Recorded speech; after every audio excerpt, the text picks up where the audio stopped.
اگر آپ کو میری یہ ویڈیو پسند آئے تو like, comment and share, subscribe کرنا مت بھولیے۔ بسم اللہ الرحمن الرحیم۔ السلام علیکم آڈینس، کیسے ہیں آپ لوگ؟ امید کرتی ہوں ٹھیک ٹھاک ہوں گے، اور میری بھی اللہ پاک سے یہی دعا ہے کہ اللہ پاک آپ لوگوں کو ہمیشہ اپنے حفظ و امان میں رکھے۔ ایک بار پھر سے welcome Urdu novels and poetry پر خوش آمدید۔ بڑھتے ہیں ایک نئے ناول کی طرف جس کا نام ہے ہارون الرشید۔ ہارون رشید اور اس کے رائٹر کا نام ہے اسلم راہی ایم اے۔ کالے کوسوں کی طوفان بدوش اور خزاں پر ہول رات بھاگتی چلی جا رہی تھی۔ 400 اجڑی اجڑی منزلوں، ویران ویران نگر، لہو لہو شہر جیسا سکوت، اندیشوں کی طغیانیوں جیسی خوفناک خاموشی طاری تھی۔ برفانی ہوائیں ریت کے بگولوں سے مل کر ہر شے کو اس طرح اپنے سامنے زیر کرنے لگی تھی جیسے خشمناک فطرت نے چار طرف موت کے سایوں کے ہجوم اور فضا سے اڑتے ذرات پھیلانے شروع کر دیے ہوں۔ ایسے میں وہ شاہراہ جو اناطولیہ کے میدانوں سے نکل کر جھیل وان کے شمال سے گزرتی، بطلیس ارسط سے گزر کر کبھی کوہستانوں، کبھی میدانوں، کبھی ہولناک ویرانوں اور کبھی شہروں سے ہوتی ہوئی جھیل غریرہ کے بھی شمال سے گزرنے کے بعد سیدھی مشرق کی طرف بحیرہ کیسپیئن کے کنارے باکو شہر کی طرف چلی گئی تھی۔ جھیل وان اور اناطولیہ کے میدانوں کے درمیانی حصہ میں شاہراہ کی ایک طرف تجارتی کاروان نے رات بسر کرنے کے لیے اپنے خیمے نصب کر رکھے تھے۔ تجارتی کاروان کے افراد سردی سے بچنے کے لیے اپنے خیموں میں دبک کر رہ گئے تھے۔ تجارتی کاروان کا بوڑھا سردار قریاسین اپنے خیمے میں آگ کے جلتے الاؤ کے سامنے اکیلا بیٹھا ہوا تھا کہ گہری ہوئی رات میں اس کے خیمے کے دروازے پر ایک اجنبی نمودار ہوا۔ وہ ڈلی ہوئی عمر کا شخص تھا۔ قریاسین نے بڑے غور سے اس کی طرف دیکھا، پھر ایک دم اس کا ہاتھ اپنی تلوار کے دستے پر چلا گیا تھا، اس لیے کہ اس کے خیمے سے اس کا کوئی تعلق نہیں تھا۔ تجارتی کاروان کا سردار قریاسین ایک دم اٹھ کھڑا ہوا، تلوار اس نے بے نیام کر لی، پھر دروازے پر کھڑے سردی سے کانپتے ہوئے بوڑھے کو مخاطب کر کے کہنے لگا، کون ہو تم؟ رات کے اس وقت میرے خیمے کے دروازے پر کیسے پہنچ گئے ہو؟ میرا خیمہ میرے کاروان کے وسطی حصہ میں ہے، کس نے تمہیں یہاں آنے دیا ہے؟ اس پر دروازے پر نمودار ہونے والا بوڑھا کپ کپاتی آواز میں کہنے لگا، میرے محترم، آپ کو تلوار بے نیام کرنے کی ضرورت نہیں، میں نے تو ویسے بھی سردی سے مر رہا ہوں، اور پھر میں تنہا ہوں، میرے پاس کوئی ہتھیار نہیں، میں آپ کا دشمن نہیں، یوں جانو آپ کے پاس نالش اور فریاد لے کر آیا ہوں، مجھ سے آپ کو کوئی نہ کوئی خطرہ ہے اور نہ کوئی خدشہ۔ یہاں تک کہنے کے بعد وہ بوڑھا کارلکتا سردی کے باعث اس کی زبان اس کے ساتھ نہیں دے رہی تھی۔ پھر دوبارہ تجارتی کاروان کے سردار قریاسین کو مخاطب کرتے ہوئے وہ کہہ رہا تھا، میرے محترم، میں اس تجارتی کاروان کے جو محافظ ہیں انہیں بتا کر تمہارے خیمے کی طرف آیا ہوں، اس خیمے تک انہوں نے ہی میری رہنمائی کی ہے۔ قریاسین نے اپنی تلوار نیام میں کر لی، پھر کسی ہمدردی میں ڈوبی آواز میں کہنے لگا، اگر ایسا معاملہ ہے تو اندر آ جاؤ، میں دیکھتا ہوں کہ تم سردی سے لرز اور کانپ رہے ہو، خیمے کے اندر آگ کا الاؤ روشن ہے، اس کے پاس بیٹھو، کہو تم کیا کہنا چاہتے ہو؟ رات کی گہری تاریکی میں خیمے کے دروازے پر نمودار ہونے والے اس شخص کے لبوں پر ہلکی سی مسکراہٹ اور نمودار ہوئی، اور پھر قریاسین کے کہنے پر آگ کے الاؤ کے پاس بیٹھ گیا۔ کچھ دیر تک قریاسین بڑی خاموشی سے اس کا جائزہ لیتا رہا، خاموش بھی رہا، شاید وہ اسے کچھ موقع دینا چاہتا تھا کہ وہ اپنے آپ کو گرم کر کے اپنے حواس کو بحال کرے۔ قریاسین نے جواب دیکھا کہ وہ اجنبی بوڑھا کسی حد تک سنبھل چکا ہے، اور آگ کے الاؤ کے پاس بیٹھنے کے بعد وہ اپنے آپ کو کچھ گرم بھی کر چکا ہے۔ تب اسے مخاطب کرتے ہوئے کہنے لگا، میرے عزیز، اب کہہ دینا کہ اب کہہ تو کیا کہنا چاہتا ہے، پر یہ دیکھ، میں نہ کسی علاقے کا حاکم ہوں، نہ ہی میرے پاس کوئی لشکر ہے، نہ ہی میں کوئی زور اور آور انسان ہوں، بس اس تجارتی کاروان کا سردار ہوں۔ میں یہ بھی تمہیں بتا دوں کہ ہم لوگ آتش پرست ہیں اور ہماری منزل باکو شہر ہے۔ ہم تجارت کی غرض سے باکو سے قسطنطنیہ شہر گئے تھے، اور مال کا لین دین کرنے کے بعد اب قسطنطنیہ سے واپس اپنے شہر کا رخ کیے ہوئے ہیں۔ میں نے تمہیں اپنے متعلق تفصیل بتا دیا، اب تم کیا کہنا چاہتے ہو، کہو۔ اس پر بوڑھے نے آئزہ غیر نگاہ دے کر یاسین کا جائزہ لیا، پھر وہ ہچکچاتی اور ٹوٹتی ہوئی آواز میں کہہ رہا تھا، میرے محترم، میرا نام زریق ہے، میں ایک نصرانی ہوں، تاہم میرا تعلق قسطنطنیہ سے ہے۔ گزشتہ کئی ماہ سے میں کسی پناہ گاہ کی تلاش میں سرگرداں ہوں۔ زریق نام کا وہ شخص یہاں تک کہنے پایا تھا کہ اس کی بات کاٹتے ہوئے آتش پرست قریاسین بول اٹھا تھا، اگر تم قسطنطنیہ شہر کے رہنے والے ہو، پھر تو تم نے اپنے گھر بار کیوں چھوڑا؟ وہ کیا وجوہات ہیں جن کی بنا پر تم آبائی شہر قسطنطنیہ سے نکل کر کسی محفوظ جگہ یا پناہ گاہ کی تلاش میں ہو؟ اس سوال پر زریق کے چہرے پر دور دور تک اداسیاں اور پریشانیاں بکھر گئی تھیں۔ پھر ٹوٹتی ہوئی آواز میں کہہ رہا تھا، آپ کا تجارتی کاروان قسطنطنیہ تجارت کر کے آ رہا ہے۔ یقیناً میرے بھائی، تم جانتے ہوں گے کہ اس وقت قسطنطنیہ کی سلطنت پر ملکہ آئرین حکمرانی کرتی ہے اور ہم ملکہ آئرین کے نزدیکی رشتہ دار ہیں۔ اس رشتہ داری اور تعلق ہونا بھی ہمارے لیے ایک اہم یا ایک طرح کا گناہ اور مصیبت کا باعث بن گیا ہے۔ دراصل ملکہ ایک خزانچی ہے، نام اس کا نسی فورس ہے، بڑا لالچی، بڑا فریبی، بڑی سازشی مرتب کرنے والا انسان ہے۔ بظاہر اپنے آپ کو ملکہ کا وفادار جانسار خیال کرتا ہے، لیکن اندر ہی اندر اس نے ملکہ کے خلاف محاذ آرائی شروع کر دی ہے، ملکہ کی ہر نقل و حرکت پر نگاہ رکھتا ہے۔ میرا اور میرے بچوں کا ملکہ کے ہاں آنا جانا تھا، اس لیے کہ اس کے ساتھ ہمارا قریبی رشتہ ہے، لہٰذا نسلی فورس نے مجھ سے یہ مطالبہ کیا کہ میں اس کے لیے آئرین کے خلاف کام کروں، اس کی حرکات و سکنات، اس کے سارے فیصلے اور اس کے ادھر ادھر جانے اور اس کے سفر تک کے معاملات کی اسے خبر کرتا رہوں۔ جب میں نے ایسا کرنے سے معذرت کر لی تب نسی فورس میرے خلاف ہو گیا اور اس نے مجھے صرف 10 دن کی مہلت دی کہ اس مہلت کے دوران اگر میں نے اس کے لیے کام کرنا شروع نہ کیا تو وہ مجھے اور میرے اہل خانہ کو ہلاک کر دے گا۔ بس یوں جانے یہی سے میری بدبختی کی ابتدا ہوئی۔ نسی فورس کی طرف سے یہ مہلت ملنے کے صرف وہ 2 دن میرے بعد میری بیوی فوت ہو گئی۔ میرے 2 ہی بچے ہیں، ایک بیٹی اس کا نام شازیہ ہے جو بڑی ہے، اسے چھوٹا بیٹا ہے اس کا نام برسک ہے، بیٹی 16-17 سال کی ہو چکی ہے، بیٹا 15-14 برس کا ہے۔ 10 دن کی مہلت سے پہلے ہی میں نسی فورس سے بچ نکلنا چاہتا تھا۔ بیوی کی تدفین کے چند ہی دن بعد اپنی بیٹی اور بیٹے کو لے کر ایک روز رات کی تاریکی میں قسطنطنیہ سے نکلا بھاگا۔ قسطنطنیہ سے لگ بھگ کوئی 7 میل کے فاصلے پر ہیب ڈومن کا ایک نام جزیرہ ہے۔ پہلے میں نے اپنے دونوں بچوں کے ساتھ وہاں پناہ لی۔ وہاں میرے کچھ قریبی رشتہ دار تھے، ان کے ساتھ میرا رابطہ رہا اور اس کے بعد میں نے جب محسوس کیا کہ وہاں میں محفوظ نہیں ہوں تو میں دوسری جگہ منتقل ہوا۔ وہ دانیال سے بحیرہ مرمرہ کے داخل ہوتے تو تھوڑے فاصلے پر چند جزیرے ملتے ہیں، نیز ایشیائی کوچک کا ایک حصہ جزیرہ نما کی شکل میں آگے بڑھا ہوا ہے۔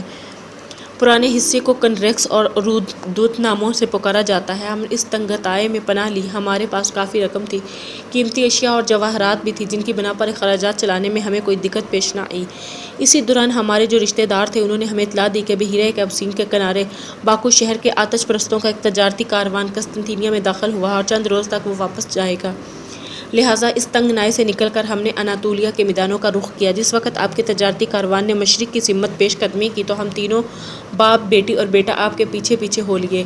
آج آپ نے یہاں پڑاؤ کیا تو میں اپنے بچوں کو لے کر آپ کے پڑاؤ میں داخل ہوا ہوں۔ بھلا ہوا ایک محض شخص، اس نے مجھے اپنے خیمے تک رہنمائی کی۔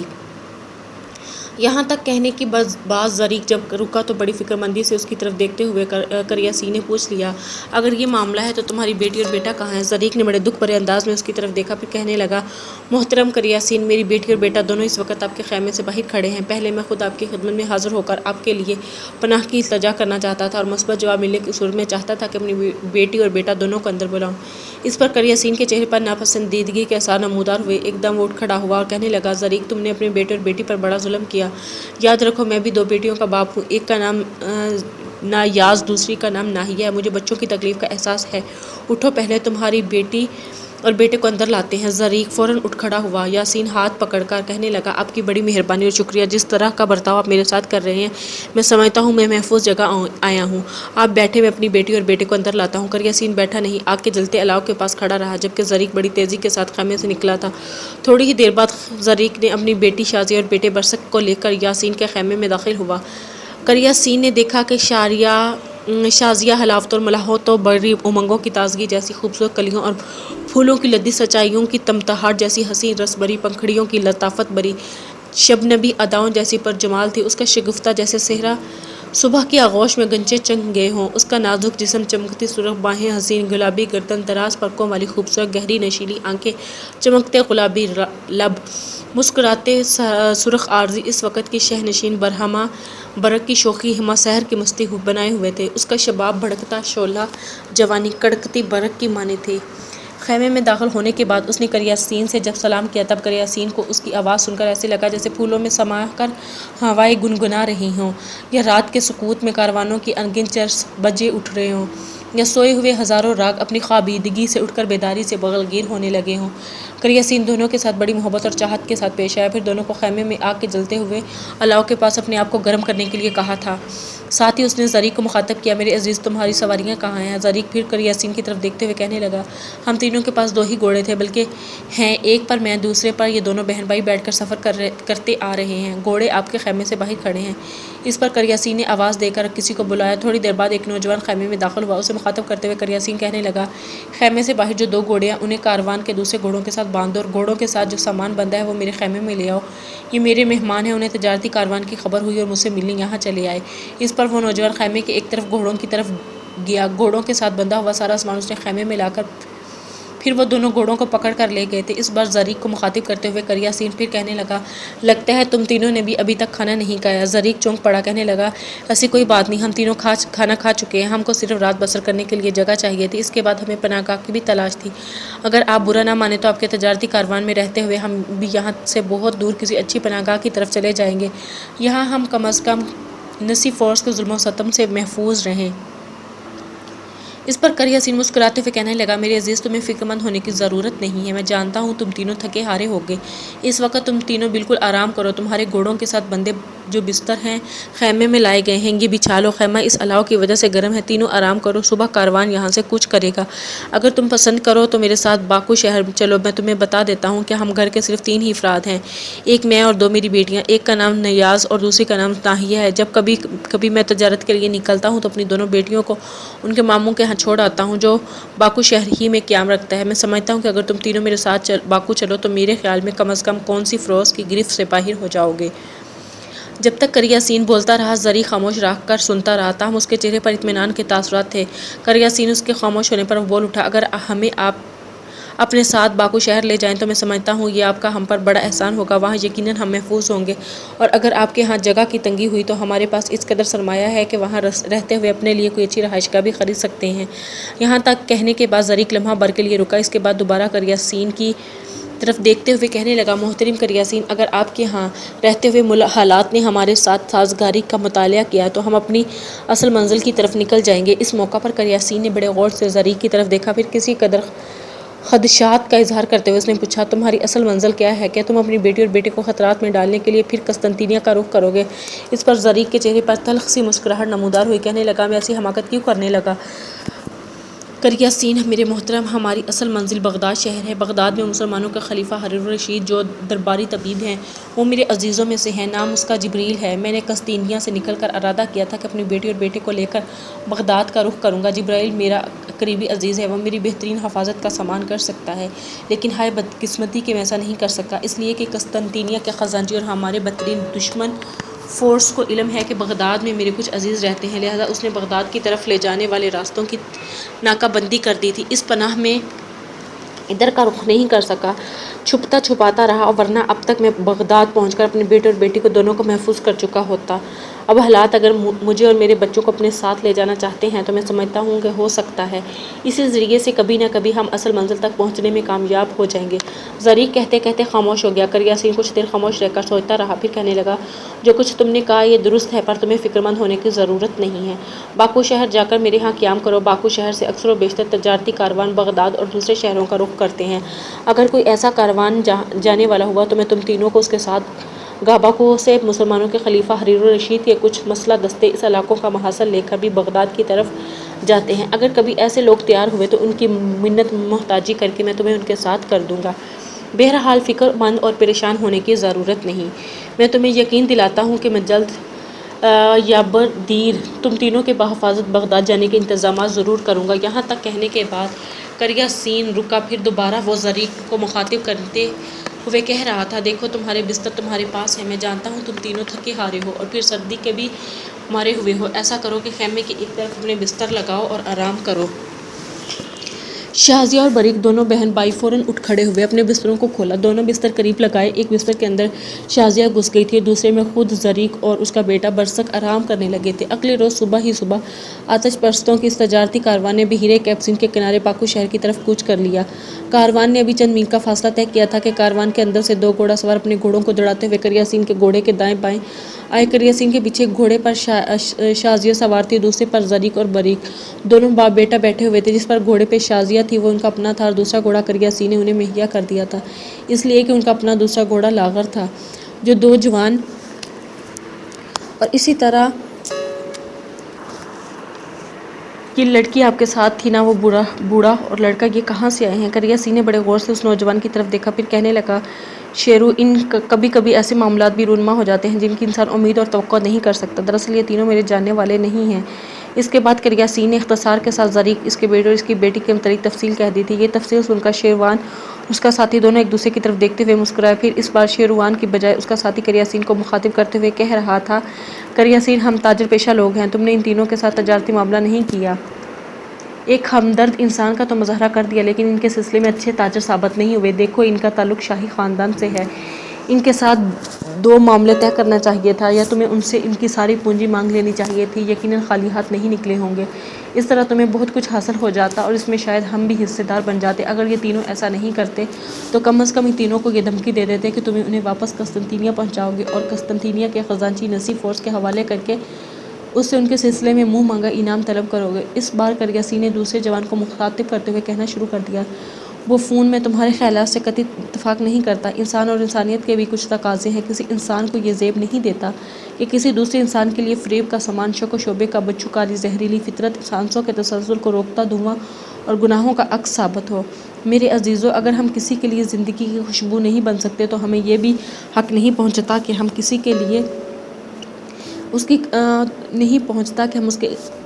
قضاء کی قہرمانیت ثابت ہو۔ اگر ہم کسی کے لیے تعبیر کی شبنمی حدت ثابت نہیں ہو سکتے تو ہمیں یہ بھی حق نہیں پہنچتا کہ ہم اس کے دامن میں پیاسے سپنے بھر دیں۔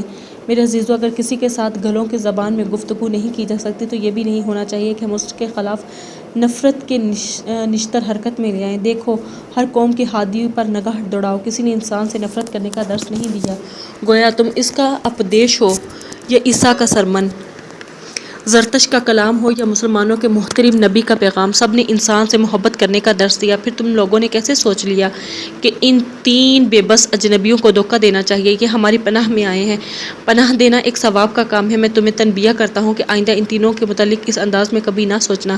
کریاسین کی اس گفتگو سے شیروان اور بفون دونوں کی حالت ایسی ہو گئی تھی جیسے ماحول ان کے لیے بدمزہ ہو گیا یا ان کے منہ میں اس کی گفتگو سے راکھ بھر گئی۔ پھر اپنے گھوڑوں کو موڑتے ہوئے کاروان کے وسطی حصے کی طرف چلے گئے تھے۔ ان کے جانے کے بعد زریق اور شازیہ دونوں اپنے گھوڑوں کریاسین کے گھوڑوں کے قریب لائے۔ پھر زریق نے کریاسین کو مخاطب کیا، یہ دونوں کون نوجوان تھے اور کس موضوع پر گفتگو کر رہے تھے؟ میں نے دیکھا یہ دونوں بار بار مڑ کر میری اور میرے بچوں کی طرف دیکھ رہے تھے۔ جواب میں کریاسین تلخ ہنسی ہنس دیا، کہنے لگا، یہ دونوں اخلاق اور کردار کے اچھے انسان نہیں ہیں۔ بہرحال تم تینوں کو ان سے متعلق فکر مند ہونے کی ضرورت نہیں۔ ان دونوں سے متعلق میں تم سے پہلے ہی کہوں گا کہ اگر یہ تم سے گفتگو کریں، تمہارے ساتھ گلے ملنے کی کوشش کریں، بے تکلفی کا مظاہرہ کرنے نہ چاہیں تو ہرگز ان کے ساتھ ایسا مت کرنا اور نہ ہی کبھی ان کے قریب آنا اور نہ ہی ان کے فریب میں آنا۔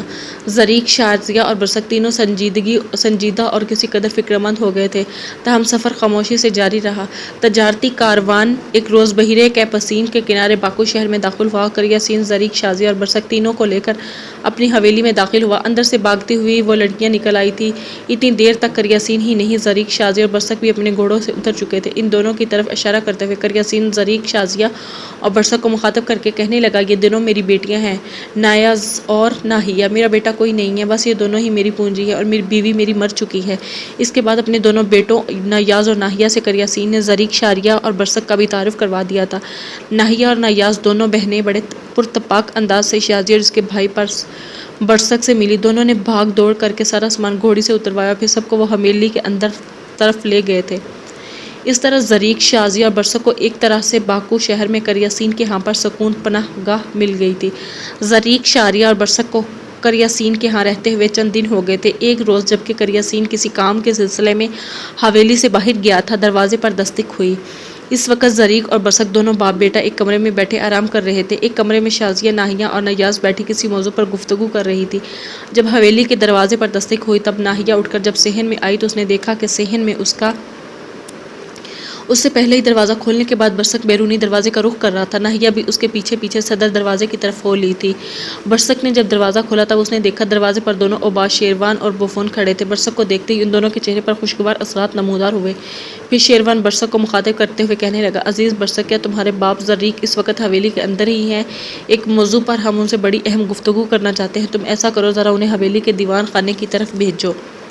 برسک ان کی گفتگو کا جواب دینا ہی چاہتا تھا کہ ناہیہ بھی اس وقت تک صدر دروازے کے پاس پہنچ گئی۔ شاید وہ شیروان اور یوفون دونوں کو اچھی طرح جانتی تھی۔ سامنے نہ آئی، دروازے کے پیچھے ہی سے ہاتھ کے اشارے سے اس نے برسک کو پیچھے ہٹنے کے لیے کہا۔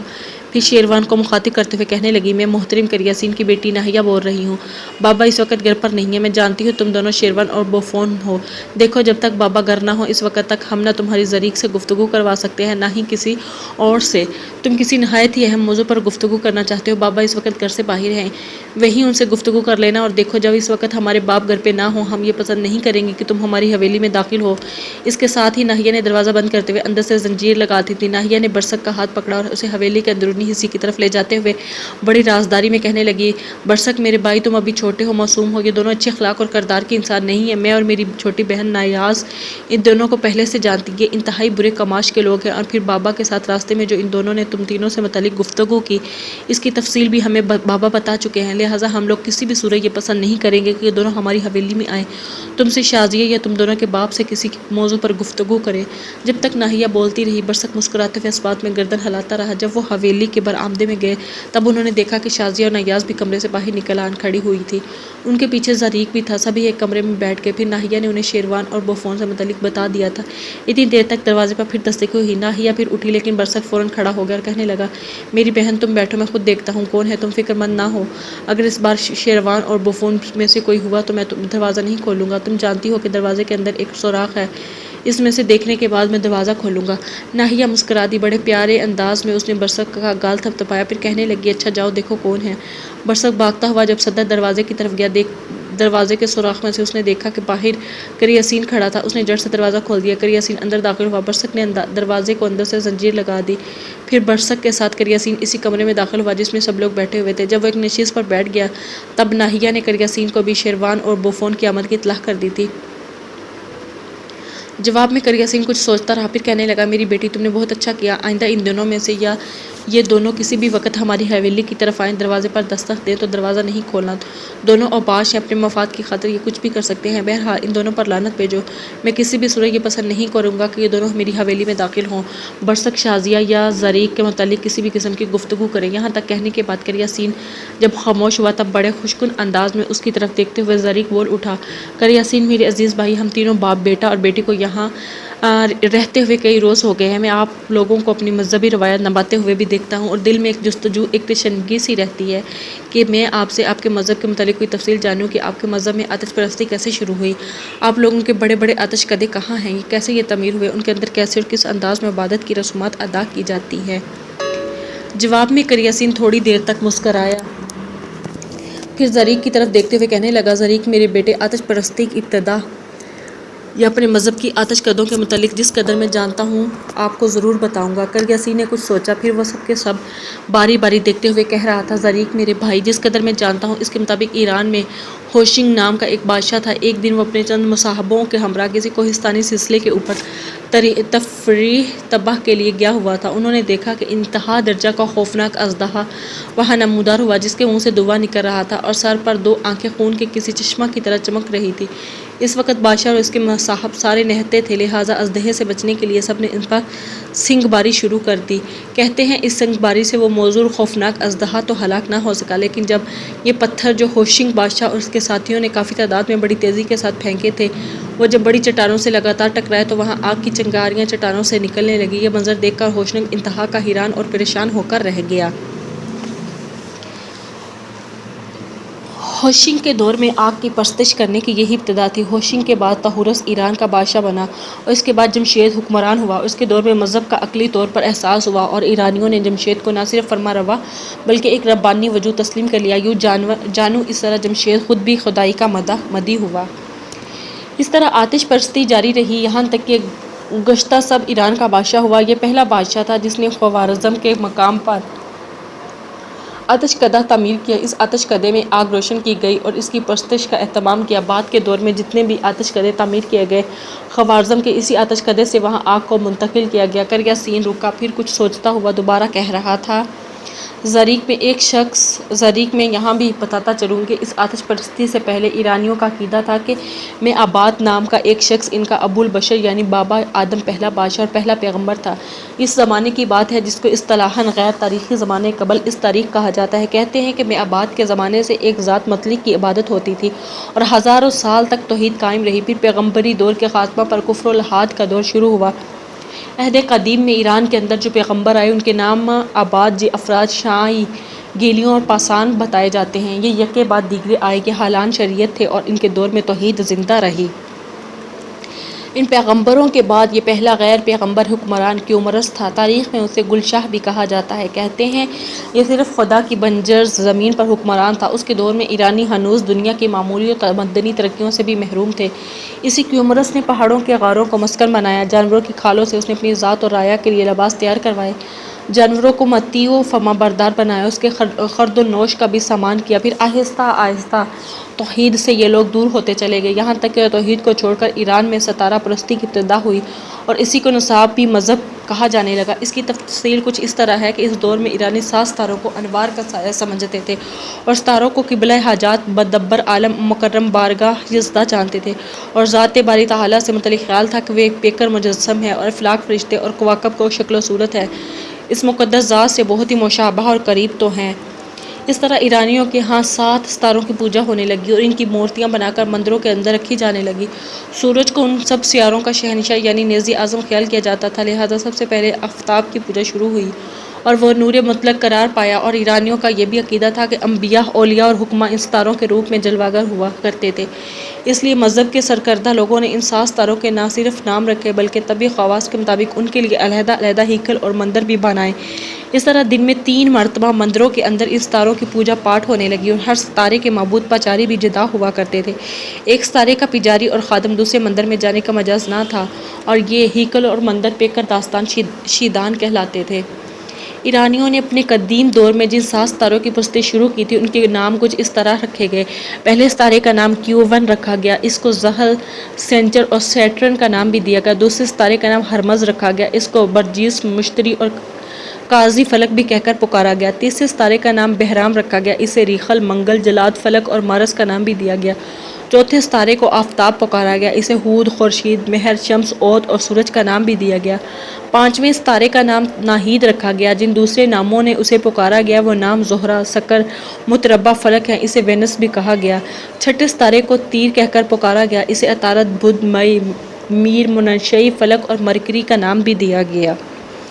آخری ستارے کو یعنی 7ویں ستارے کو ماہ کا نام دیا گیا، اسے مہتاب، قمر، سوم، چاند کہا اور یہ سب کچھ کہہ کر پکارا گیا۔